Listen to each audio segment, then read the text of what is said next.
سمحت لي، بومدين الرئيس الثاني للجزائر بطبيعة الحال التي قلنا أنها تأسست سنة 1962، أنه قال لهم لا تدخلوا مع المغاربة في حرب تاريخية لأنها حرب خاسرة. هي خاسرة، وأنتم تعلمون وضعهم، وأنتم تعلمون أنه في أزمة هوية، لكنكم تنكؤون هذا الجرح دائما، ثم تقولون أنكم تريدون التقارب مع هذه الدولة. أنت تنفي عنه وصف الدولة، وصف الأمة، لا تاريخ لا هوية، ثم تقول له تعال معي كي أتقارب معك. يا أخي أنت تهينه في أصله وفي هويته، وتتفاخر بأنك شيء وهو لا شيء، ثم تريدون أن تصفى النفوس وأن تتصالح الشعبين أو الدولتين. لماذا هذا التفاخر؟ شوف أخي أسعد، أولا أنت متابع لهذا الموضوع وهذا الحراك وهذا التدافع بين المغرب والجزائر، وأنت أكثر واحد تعلم بأنه قبل 3 سنوات أو 4 سنوات لم يكن مغربي واحد يتحدث عن التاريخ الجزائري أو عن المشكل الهوية أو عن المشكل التواجد السياسي للجزائر أو عن القفطان أو عن الزليج أو أي شيء من هذه المواضيع. لم يكن هناك حديث بالمطلق عن هذه المواضيع.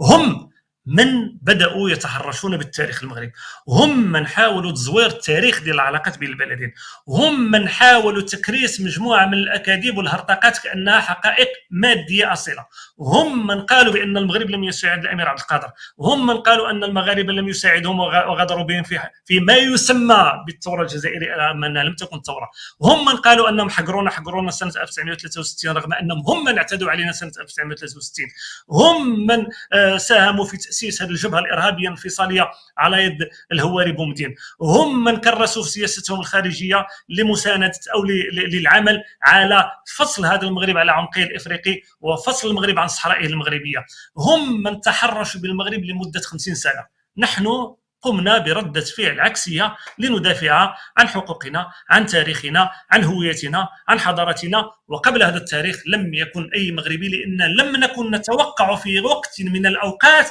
أن يصل هذا الحقد بهذه الدولة التي نعترف أنها ظلمتها الجغرافية حينما وضعتها أمام إمبراطورية لها باع كبير، وكانت الدولة الوحيدة التي لم تخضع للاحتلال العثماني، وكانت الدولة الوحيدة التي تمثل الخلافة الإسلامية في الغرب الإسلامي، وكانت الدولة الوحيدة التي يقام لها ويقعد مع القوى الأوروبية، وكانت الدولة الوحيدة التي حملت هم المسلمين في وقت من الأوقات، مع كيان نشأ على المقاص سنة 1962 باستقلال مشوه وبتقرير مصير صوت عليه الفرنسيون أولا، وصوت عليه الفرنسيون ثانيا، ثم صوت عليه الجزائريون ثالثا.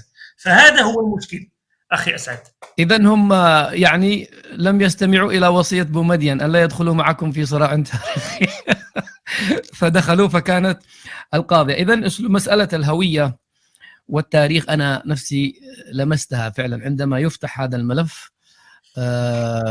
أراهم مثلا بضاعتهم مزجة، لا يستطيعون حتى أن يأتوا بقرينة واحدة. طيب.